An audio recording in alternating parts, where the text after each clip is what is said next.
nos Bibles dans le livre de Matthieu, kama tunaweza kufungula Biblia yetu mu kitabu cha Mathayo chapitre 5 verset 23. sura ya 5 mstari wa 13. Nous lisons au nom du Seigneur Jésus-Christ. Tunasoma mu jina la Bwana wetu Yesu Kristo.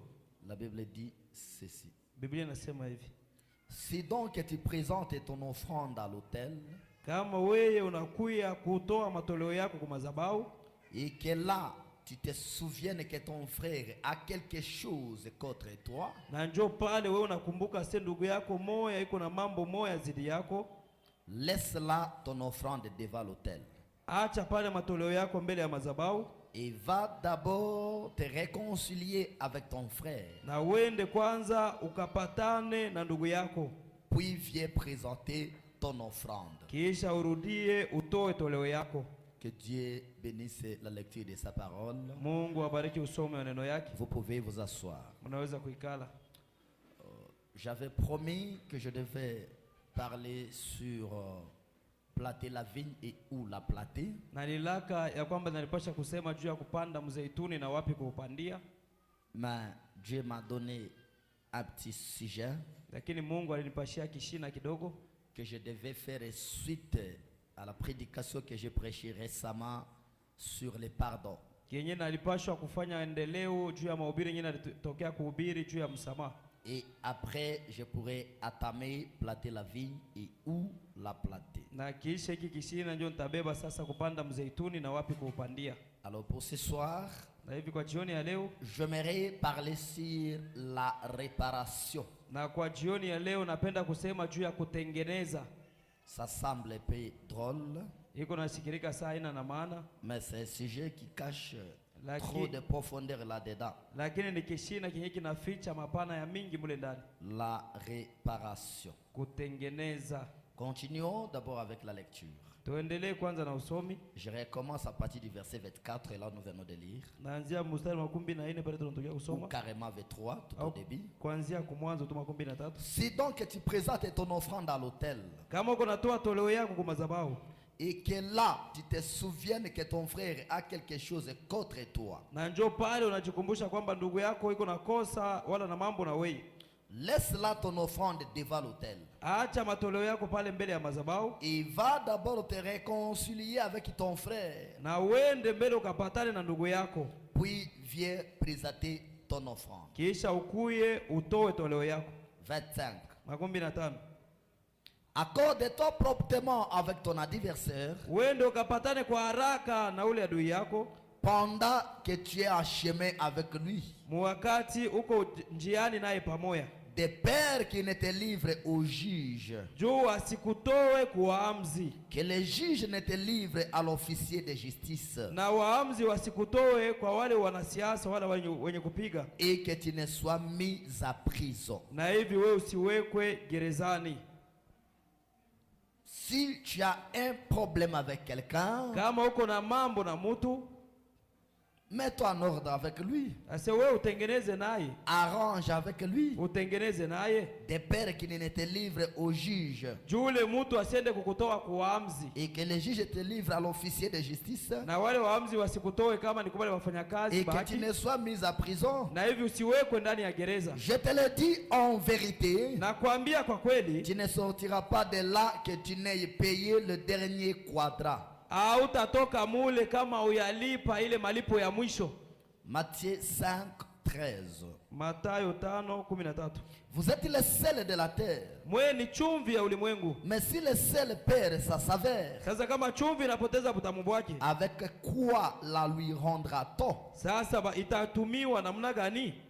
Si le sel perd sa saveur, kama chumvi inapoteza butamu bwake, avec quoi la lui rendra-t-on? Sasa tutaifanyia nini tena? Avec quoi on peut remettre cette saveur dans le sel? Tutarudisha ile butamu mchumvi na nini? Nous connaissons tous le sel. Si bote tunayua chumvi. Et si ça perd sa saveur, kama ile chumvi inapoteza butamu bwake, qu'est-ce qu'on peut faire pour remettre cette saveur dans le sel? Tunaweza kufanya nini juu ya kurudisha bule butamu mu ile chumvi? Le sel là va nous servir encore à quoi? Ile chumvi itatusaidia tena kunini? Ça n'a plus de travail. Haina tena kazi. Il faut seulement jeter. Inabidi kuitupa. Elle dit comme ça la Bible. Biblia inasema hivi. Vous êtes les sels de la terre. Mwe ni chumvi ya ulimwengu. Mais si le sel perd sa saveur, Kama chumvi inapoteza butamu bwake, avec quoi la lui rendra-t-on? tutarudisha bule butamu na nini tena? Il ne sert plus qu'à être jeté dehors Ile chumvi haisaidie tena kitu isipokuwa kutupwa et nje foulé aux pieds par les hommes. na batu baikanyange kumikulu. Vous êtes la lumière du monde. Mwe ni nuru ya ulimwengu. Une ville située sur une montagne ne peut être cachée. Tauni iliyojengwa yule ya mlima haiwezi kufichwa.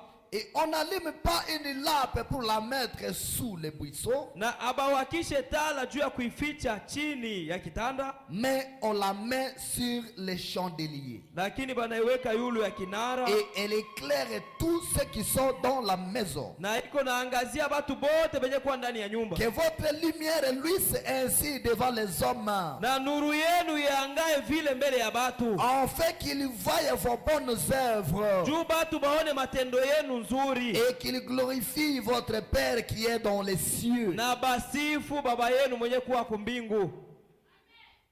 J'ai traduit ma prédication sur la réparation. Mimi naingiza mahubiri yangu juu ya kutengeneza. Et ici dans Matthieu, là où nous venons de lire, Na hapa Mathayo pale tunatoka la kusoma, Bible nous dit si tu as un problème avec ta soeur, avec ton frère, Biblia inatuambia kama uko na mambo na ndugu yako wala dada yako, au moment où tu veux présenter ton offrande devant l'Éternel, mwakati unapenda kutoa toleo yako mbele ya au Bwana, moment où tu veux donner ta requête devant Dieu, mwakati unapenda kuleta hitaji yako mbele ya Mungu, à l'heure où tu veux prier mwakati unapenda et kuomba, que tu te rappelles que tu as un problème avec ta soeur ou ton frère, njoo unakumbuka ya kwamba uko na mambo na ndugu yako wala dada yako, la Bible te dit arrête d'abord cette prière. Biblia inakwambia simamisha kwanza ile Va maombi, d'abord réparer avec ta soeur. uende mbele utengeneze na dada yako, Va d'abord réparer avec ton frère. uende utengeneze mbele na ndugu yako, Ensuite, viens et présente ton offrande à Dieu. kisha urudie njoo kuye kutoa toleo yako kwa Mungu. Parfois, nous prions, on n'est pas exaucé. Mara tuko naomba na hatujibiwe, Parce que nous prions mal. sababu tuko naomba Nous vibaya, prions dans des conditions où Dieu ne peut pas nous écouter. tuko naomba mu mahali yenye Mungu hataweza kutusikia. Nous avons vu dans la prédication sur le pardon Tuliona mu mahubiri juu ya usamaha, que si tu ne pardonnes pas aux autres, na kama usamehe bengine Dieu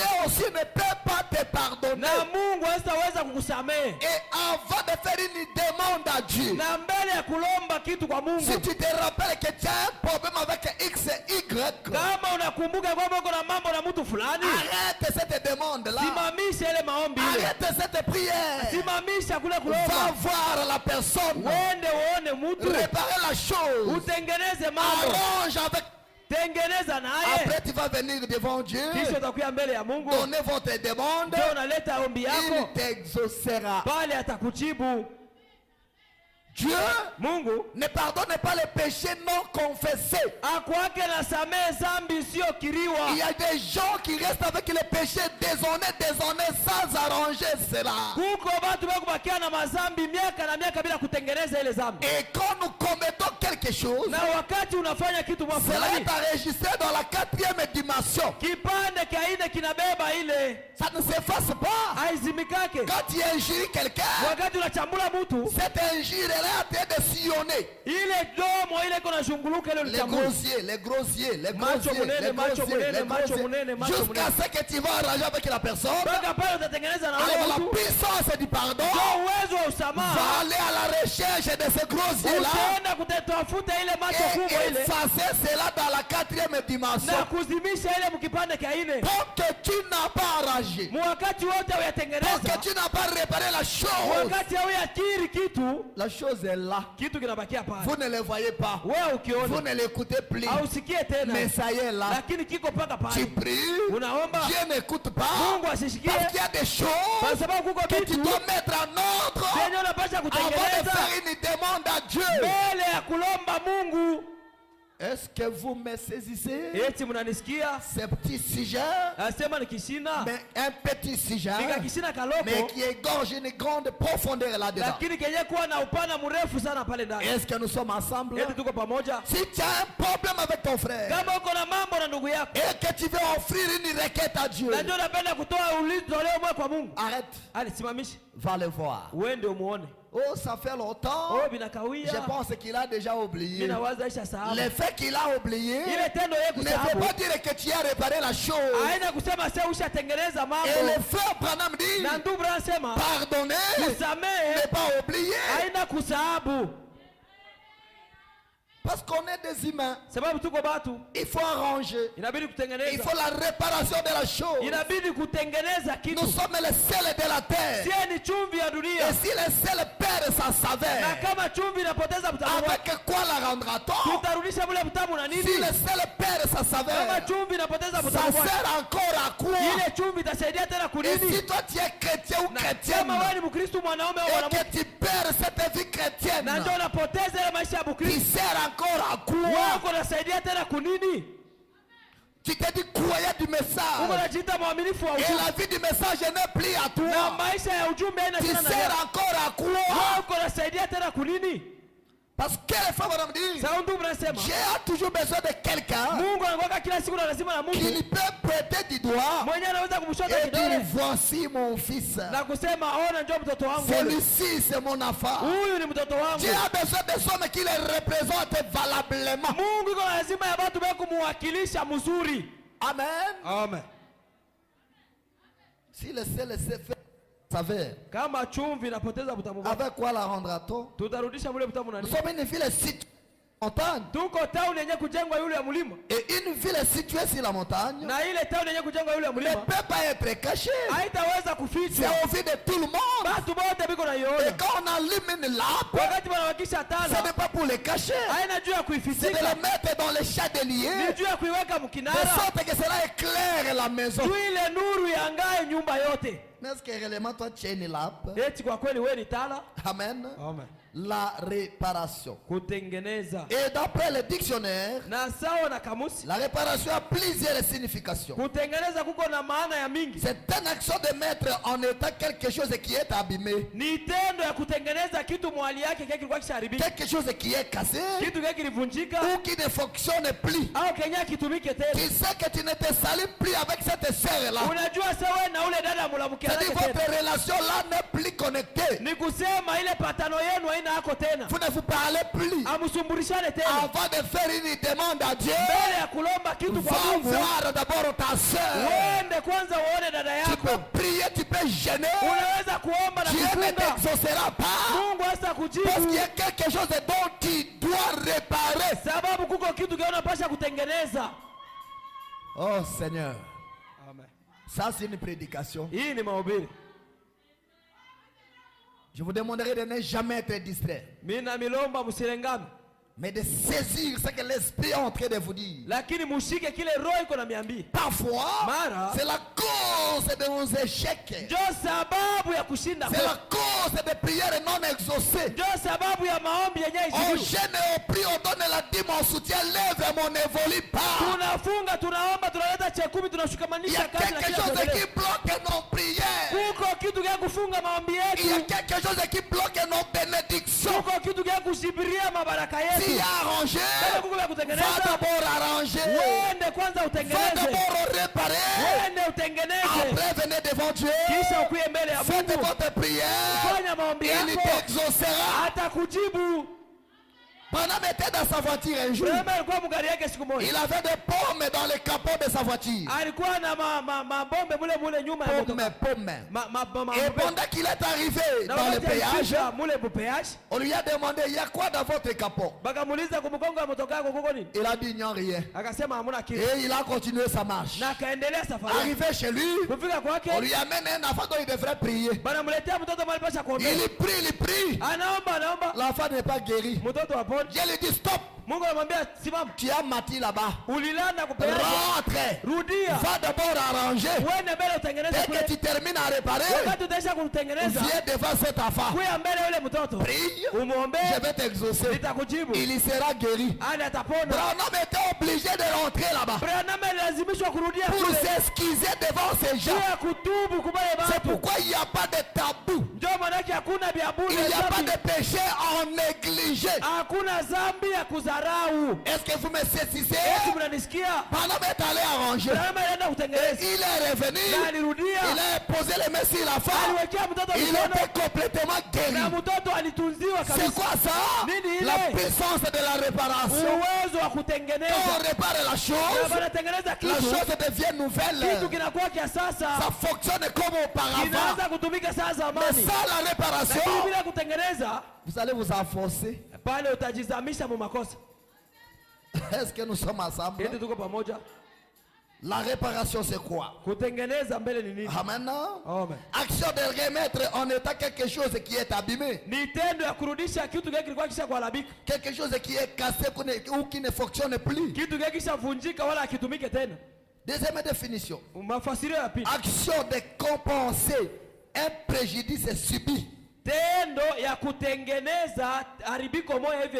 C'est-à-dire, comme j'ai fait ceci, je viens payer cette chose. Dieu merci, tu as permis que je puisse naître au village. Je pouvais voir quand ma grand-mère pouvait regretter contre ma maman. Ce que tu as dit, je ne suis pas contente. Elle va chercher une poule. Elle est cachée dans sa pagne. Peut-être à 18h ou 5h. Elle est dans la maison de sa maman. Maman, je suis venu demander pardon. Prenez cette poule. Pardonnez-moi. C'est pour réparer les dégâts qui a été commis. La réparation a des normes à respecter. Pour que tu ne respectes pas, la chose ne sera pas réparée. La chose ne se répare pas parce que ça a mis longtemps. Pour que c'est endommagé jusqu'à ce que vous allez réparer. Est-ce que vous me suivez? Priez comme tu veux. Gêner comme tu veux. Il n'y aura pas d'exaucement. Quelque chose bloque ta prière. Quelque chose bloque ta demande. Combien de gens ont parlé à mal de leur pasteur? Ils ont parlé à mal de leurs sœurs et frères. Et ils ont continué comme si de rien n'était. Pourquoi beaucoup de choses ne marchent pas? Amen. Amen. Action de compenser un préjudice subi. Ou tentative de corriger une faute ou de restaurer une relation après une offense.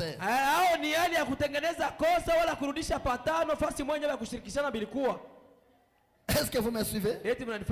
Une manière de réparer, de corriger une faute ou de restaurer une relation après une offense. Ah, tu m'as offensé. On ne doit pas rester seulement comme ça. Il faut qu'on répare la chose pour que notre relation soit bien. Mais si on ne répare pas, on reste comme ça. Tu connais.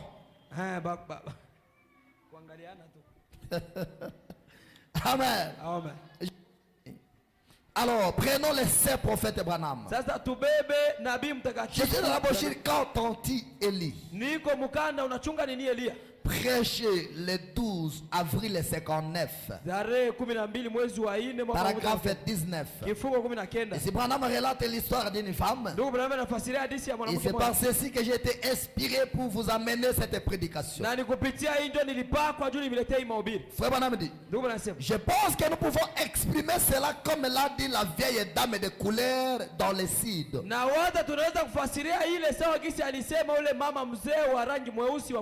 Lorsqu'elle avait été cognée par un véhicule,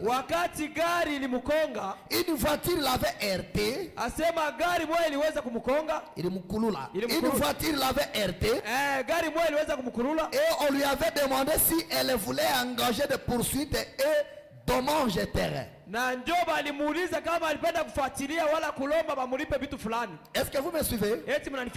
Je relis encore. asema gari moja ilimkulula. Et on lui a demandé si elle voulait engager des poursuites à dommages et intérêts. Na njoo alimuuliza kama alipasha kufuatilia hivi bamulipe faida mwa fulani. Elle a dit, akasema, pas un procès mon enfant. Hakuna vya kustakana mtoto wangu. Mambo ya kusamba binako. Pas un procès mon enfant. Hakuna mambo ya kusamba mtoto wangu. Je n'aime pas, il dit. Je n'ai pas besoin de dommages et intérêts. Sina lazima ya kunilipa mafaida fulani. J'ai besoin d'une réparation. Niko na lazima ya kutengeneza. Comme nous l'avons lu là-bas dans Matthieu. On va qu'on t'amène à justice. Va voir ton frère pour arranger avec lui. Avant qu'on t'amène à justice, va réparer la faute qui a été commise. Cette dame a dit, je ne veux pas de dommages et intérêts. J'ai besoin d'une réparation. Madame dit, et je pense que c'est de cela que l'église a besoin ce soir. L'église a besoin de quoi? Besoin de la réparation. Dis à ton voisin, il faut toujours réparer. Dis-lui encore, il faut toujours réparer les choses. Il faut toujours la réparation, mon ami. La dame a dit non. Je ne fais pas de dommages et intérêts. J'ai besoin d'une réparation. Et le frère madame dit, je pense que c'est de cela que l'église a besoin ce soir. L'église a besoin d'une réparation. L'église a besoin que les choses soient arrangées. Nous nous sommes disputés. Ça ne sert à rien d'essuyer les autres. Réparons la chose. Tu as ma dette. Ça a duré longtemps. Réparons la chose. Ta femme a péché contre toi. Elle t'a dit un mot qu'il ne fallait pas. Réparer la chose. Même ici dans l'église, dans la chorale, parmi les prédicateurs, parmi les membres, si quelque chose est abîmé, si quelque chose ne marche pas, c'est les choses que nous avons besoin, c'est la réparation. Voilà la chose dont l'église a besoin. Et c'est la chose que beaucoup de gens ont manqué d'avoir. La réparation rend nouvelle ce qui a endommagé.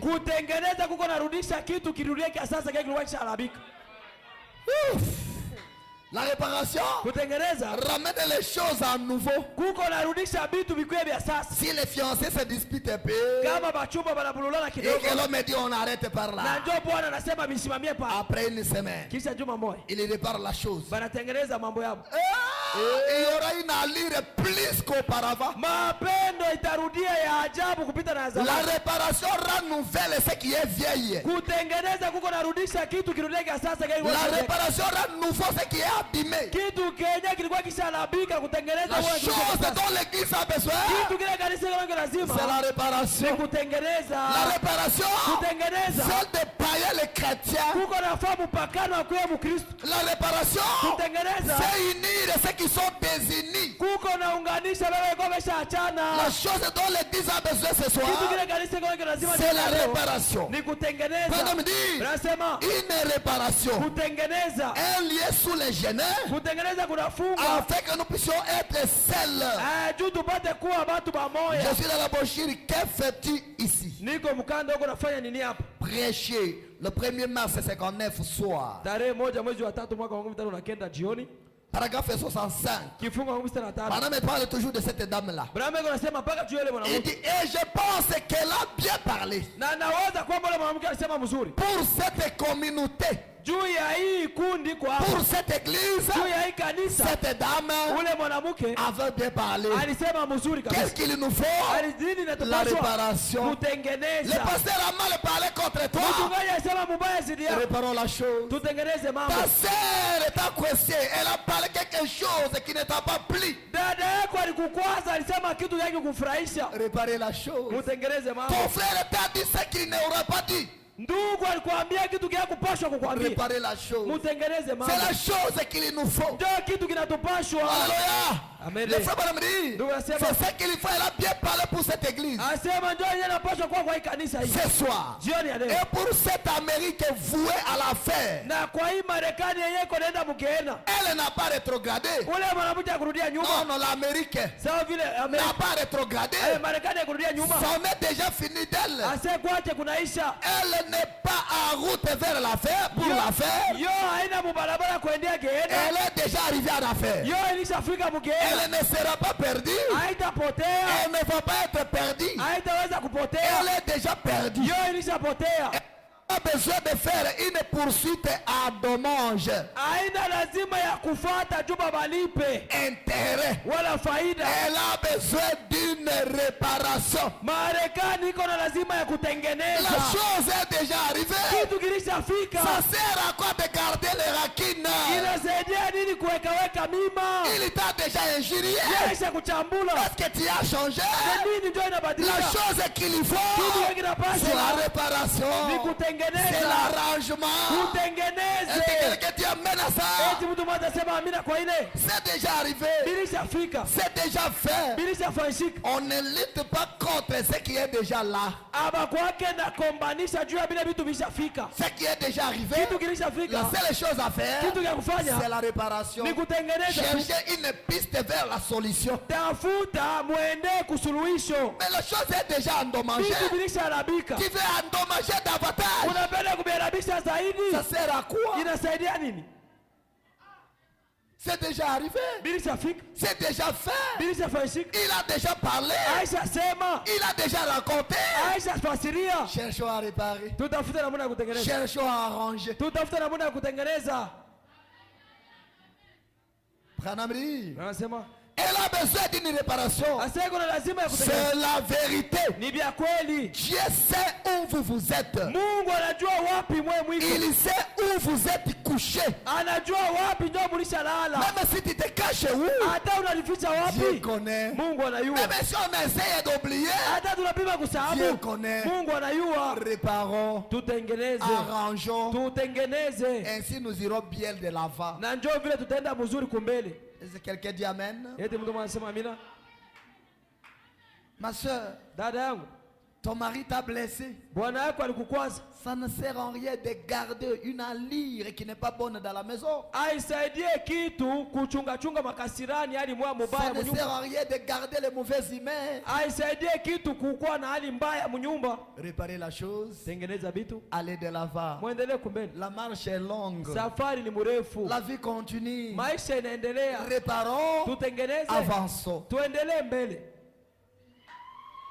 Amen. Amen. Je prends une autre brochure. Nabeba kanda ingine. L'influence. C'est mvuto. C'est le 3 août 63. Tarehe 3 mwezi wa 8 mwaka 63. Paragraphe 106. Kifungo 106. Branham dit, Branham. il est convenable que nous accomplissions ainsi tout ce qui est juste. Iko vizuri kabisa tutimize yote yenye kwa ya haki. Quand vous évoquez le nom de Jésus-Christ, Wakati unalika jina ya Yesu Kristo, que tout homme ou toute femme hivi mwanaume wote au qui mwanamke wote évoque le nom de Jésus-Christ mwenye kuita jina ya Yesu Kristo s'éloigne du péché.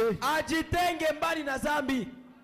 Tout homme ou toute femme Mwanaume wote au mwanamke qui évoque le nom de mwenye Jésus-Christ kuita jina ya Yesu doit Kristo s'éloigner du péché. anapasha kwenda mbali na dhambi. Notre confession aujourd'hui a commencé à devenir juste comme Kukiri kwetu kwa leo kunaanza kuwa sawa na je ne sais quoi, sijue nini, une énigme ou quelque chose comme cela. inakuwa sawa vitu vya matengenezo au kitu kimoja vile. Nous nous agenouillons Hata tunatonga et magoti nous offrons une prière d'environ 2 minutes na tunaomba kama ni maombi ya dakika et mbili, nous nous relevons. kisha tunasimama. Nous faisons quelque chose de mal. Tunafanya kitu kimoja Nous kibaya, disons, oh Seigneur, tunasema oh tu Bwana, sais que je n'avais pas l'intention. unajua sema sikuwa na nia, Mais alléluia, lakini haleluya c'est un ordre pour moi. kwangu biko sawa, Et on continue. na kisha On tunaendelea. me dit non, hapana. ce n'est pas ça, frère. Ile haina vile Quand ndugu, tu as mal agi, wakati ulifanya mubaya, arrange la chose. tengeneza Il ne mambo. faut pas normaliser le péché. Hapana kutengeneza dhambi.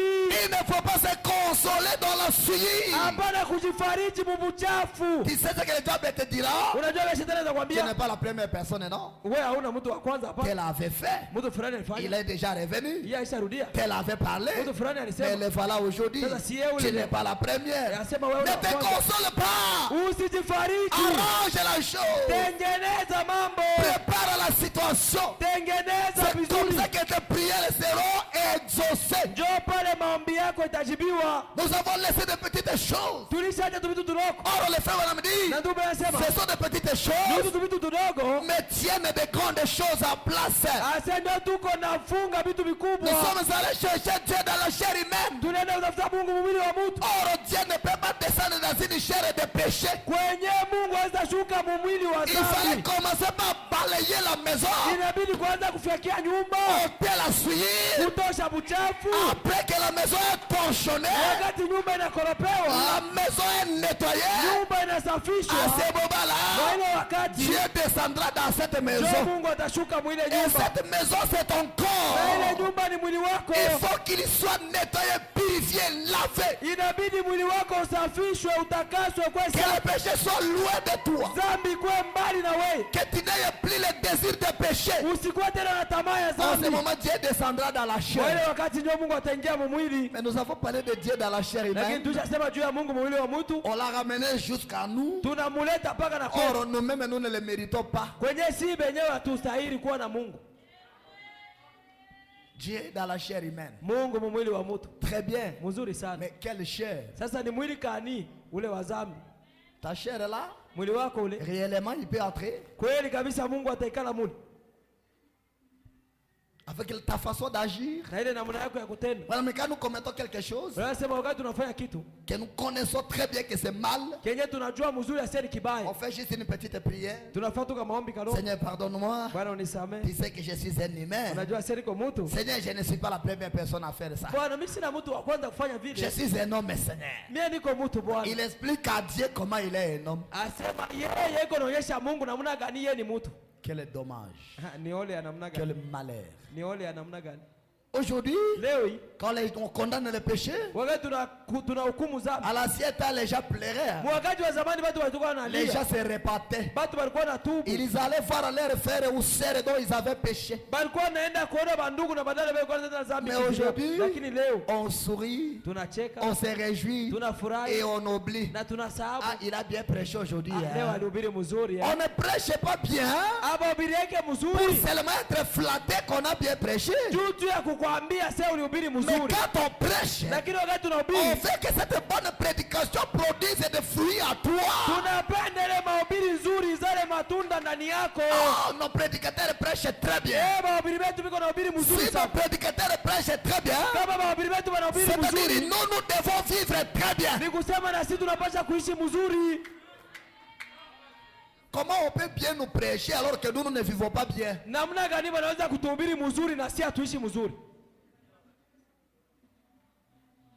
Que ceci nous révolte. Combien de choses avons-nous laissé en suspens?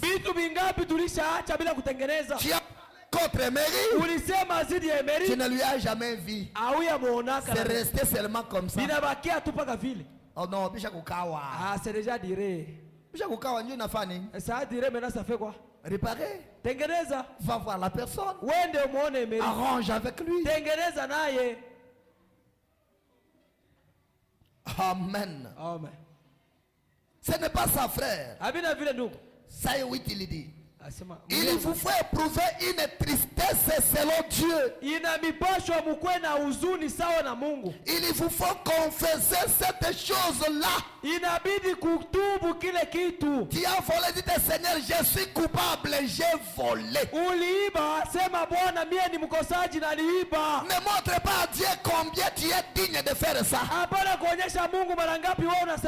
Seigneur, si j'ai volé, c'est à cause de la famine. Qui te dit que tous ceux qui ont fait finissent par voler? Ce n'est pas une raison. Jésus, je me suis prostitué parce qu'il n'y a pas quelqu'un qui me prenne en charge. Mais qui te dit que toutes ces personnes dont il n'y a pas les gens qui les prennent en charge se prostituent? Ce n'est pas une raison. Et devant Dieu, parlez le bon français comme vous voulez.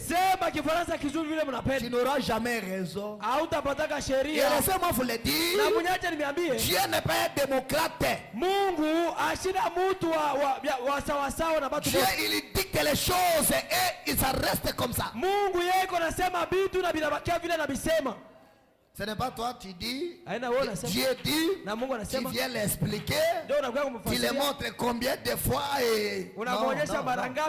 Quand il dit, ne volez pas, ça s'arrête pas là.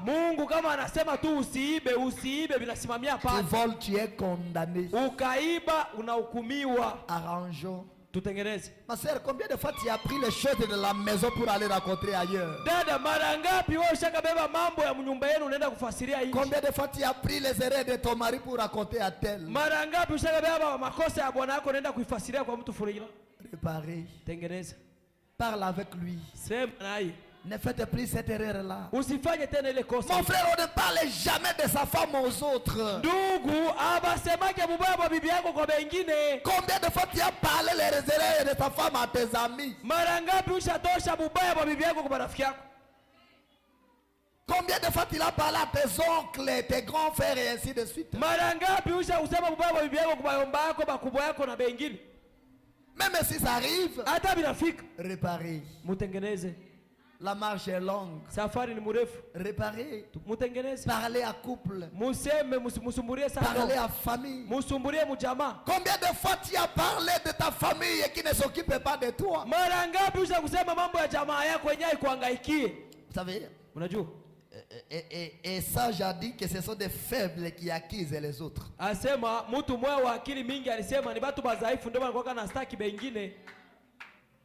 Et quand tu commences à pleurnicher que ta famille ne t'occupe pas de toi, il faut bien te regarder, te vérifier, tu as un souci avec toi-même.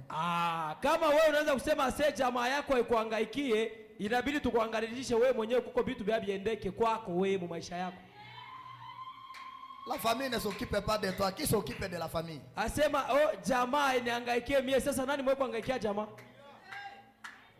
Bah?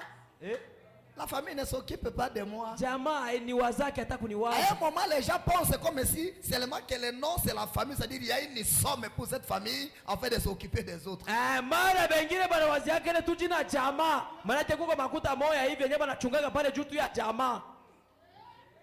La famille ne s'occupe pas de moi.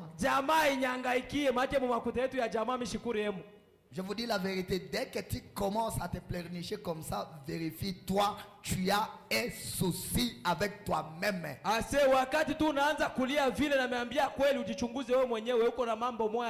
que ça peut arriver, la famille peut te rejeter, l'église peut te rejeter, mais Dieu, l'ami fidèle, il ne rejette personne. Et l'enfant de Dieu ne pleurniche pas, parce qu'il a la colonne vertébrale. Même si les choses ne marchent pas, il est là. C'est un fils de Dieu. La réparation. La réparation est un grand sujet. Très important. Très capital. Combien de fois tu as gardé les distances avec cet homme-là à cause d'un petit souci?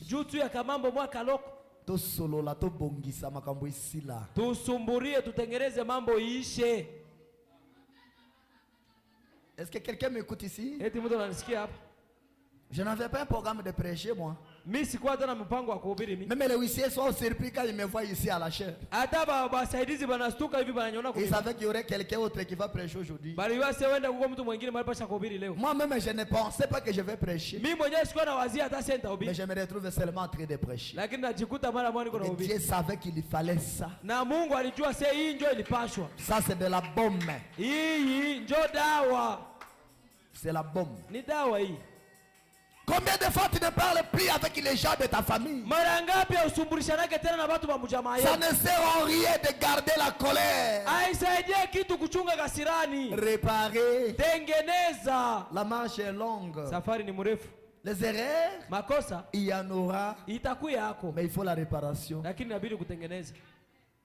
Quand on fabrique une machine, wakati wanatengeneza mashini moja, on invente les vélos, la moto, véhicule, ainsi de suite. Biko natengeneza mamiotoka, makinga na bingine. Au même moment, on fabrique aussi les pièces de rechange. Na paka pale, biko natengeneza tena vya kubadilisha kama parce qu'ils savent que ça va s'endommager, ça sera abîmé. Juba na yua se bile bitu bitalabika. Il faut les pièces de rechange afin de réparer. Inabidi kukua bitu vingine vya kubadilisha juu ya kutengeneza. Et c'est la même chose avec la vie humaine. Les erreurs il y en aura. Makosa itakuwa hapo. Il faut la réparation. Inabidi kutengeneza. Il faut l'arrangement. Inabidi kutengeneza. Kanambi. Anasema. Il dit ceci. Anasema hivi. Jésus a dit. Yesu alisema. Je suis dans ça et 8 heures. Il vous faut éprouver une tristesse selon Dieu. Il vous faut confesser cette chose-là. Il vous faut arranger cela. Vous ne pouvez pas faire cela. Jésus a dit, si tu vas à l'autel et que là, tu te souviens qu'un frère a quelque chose contre toi, va d'abord te réconcilier avec ton frère avant de présenter ton offrande. Voyez, si tu es à l'autel, tu veux prier et que tu te rappelles d'une soeur qui n'est pas en harmonie avec toi, arrête ta prière. Va voir ta soeur. Va voir ton frère. C'est comme ça que nous irons de l'avant.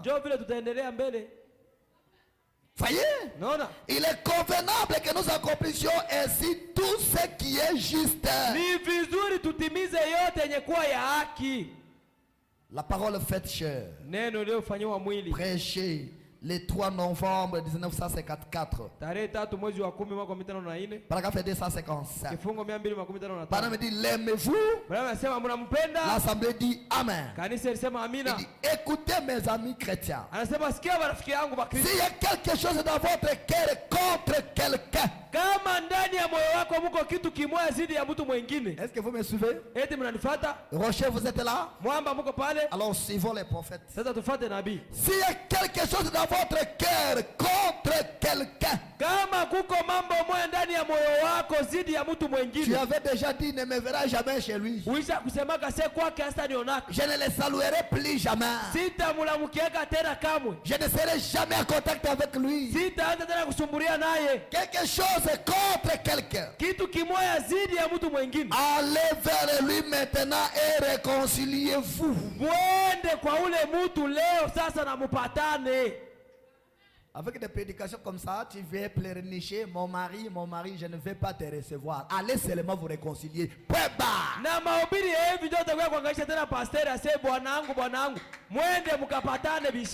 Allez arranger. La parole te dit d'arranger. La parole te dit d'arranger. Toi tu viens accuser. Parfois je dis, mais les gens ici, ils écoutent la prédication ou ils n'écoutent pas. Nous prêchons sur le pardon. Un frère qui vient accuser l'autre. Voyez ce que le frère X m'a fait. On vient de terminer la prédication. Pardonne. J'entre au bureau. Oh, pasteur, vous voyez, le frère Sosten, il m'a fait, il m'a dit, on a prêché quoi?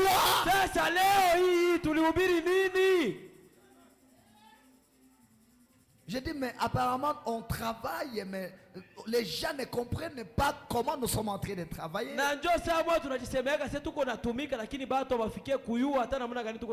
À une prédication comme ça, tu viens demain accuser ta femme. Je ne te reçois pas. Allez arranger. Allez parler. On est des humains. Ça peut arriver. Branham dit l'homme était sujet aux erreurs. Et l'erreur a causé une rupture quelque part. Allez arranger. Allez réparer. Nous sommes des chrétiens.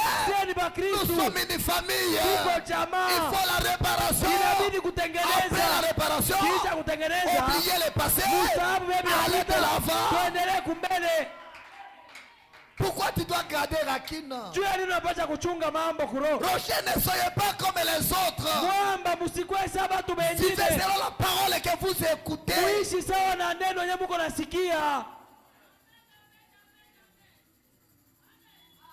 La Bible dit, la parole, la foi vient de ce que l'on attend. Et ce que l'on attend vient de la parole de Dieu. C'est ce qui nous donne la foi. C'est ce qui nous donne même comment prier. C'est pourquoi dans les messages ici, si quelqu'un ne connaît pas prier, alors c'est compliqué. C'est compliqué. Allez arranger. Allez réparer. S'il y a quelque chose dans votre cœur contre quelqu'un, allez vers lui maintenant et réconciliez-vous. Amen. Oubliez tout du passé. Et si vous avez une vie de haut et de bas, rappelez-vous, quelque chose est entré dans ce cœur. Quelque chose s'est infiltré dans ses pensées. Qui que soit votre ennemi, aimez-le. Aimez-le. Peu importe ce qui s'est passé. Même Dieu est mon témoin. Ce qu'il m'a fait, même Dieu est mon témoin. Mais ici, Branham dit, peu importe ce qui s'est passé. Même s'il a tué ton proche, pardonne. Même s'il t'a tout volé, pardonne. S'il a chassé de la maison à cause de ce qu'il a fait, pardonne. Réconciliez-vous. Nous avons besoin de l'unité. Afin qu'on avance et met dans la main. Le rôle du diable, c'est nous diviser. Parce que les femmes me disent, si les hommes sont unis, rien ne peut les empêcher d'aller de l'avant et de réaliser de grandes choses. Unis, nous sommes forts. Divisés, nous sommes faibles. Peu importe ce qui s'est passé, allez vous réconcilier. Quelqu'un dit amen à ça? Allez vous réconcilier. Pardonne. Oublie. Tu es chrétien. Branham dit, nous venons chaque jour à l'église. Ce n'est pas pour occuper un bar. Ce n'est pas pour écouter un bon serment ou une bonne prédication. Mais nous venons chaque jour à l'église pour devenir de meilleures personnes. Meilleures aujourd'hui, meilleures demain. Donc nous marchons de meilleur en meilleur. Il nous faut nous améliorer. Et après une forte prédication comme ça, si tu n'arranges pas, Dieu te demandera au jour du jugement. Moi je fais mon travail. Le reste ne m'engage pas. Branham dit, Peu importe ce qui s'est passé, oubliez ça. Dis à ton voisin, oubliez. Oubliez mon ami. Oubliez. Oubliez. Oubliez. Peu importe ce qui s'est passé, oubliez. Arrangez. Allez de l'avant, c'est tout. Branham dit. Oubliez ça. Après tout, vous êtes dans un champ. On pousse aussi l'ivraie. L'ivraie pousse la mauvaise semence. Nous sommes dans un champ où pousse aussi l'ivraie. Même ici au rocher, l'ivraie est là. Qu'est-ce que tu vas faire? Garde ta position en tant que chrétien. Allez de l'avant. Quand le moissonneur viendra, il va lier l'ivraie dans son côté. La vraie semence est dans son côté. Et l'ivraie sera destinée au fer. Et la vraie semence c'est pour la vie éternelle. Nous vivons dans un champ où l'ivraie est là. Ici au rocher, l'ivraie existe. Les sorciers sont là. En train de dire amen à la parole. Les voleurs sont là.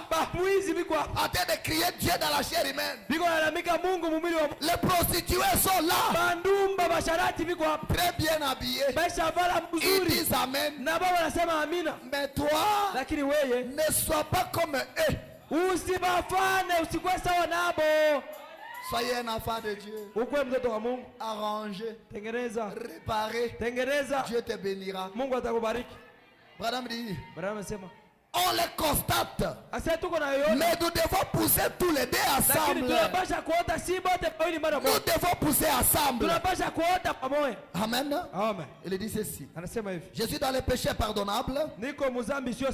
Prêché le 24 novembre 1900, octobre plutôt 1954. Paragraphe 93. Branham dit. Si vous voyez un frère sortir du chemin, allez vers lui et réconciliez-les. Alléluia. Amen. Si vous voyez une sœur sortir du chemin, ne parlez pas à mal d'elle. Allez les réconcilier. Aidez-les. Soutenez-les. Priez pour lui. Réconciliez-les. Dieu te bénira. Mais aujourd'hui, quand un frère tombe, il a sati. Si tout s'il avait un problème avec quelqu'un, mon Dieu l'a frappé. Il a joué de moi. Toi, ton Dieu ne bénit pas, il ne fait que frapper. Que Dieu vous bénisse pour ce soir. Lèvons-nous, prions le Seigneur. Prions directement le Seigneur. C'est la parole de nous venons d'écouter. Entrons directement dans la prière.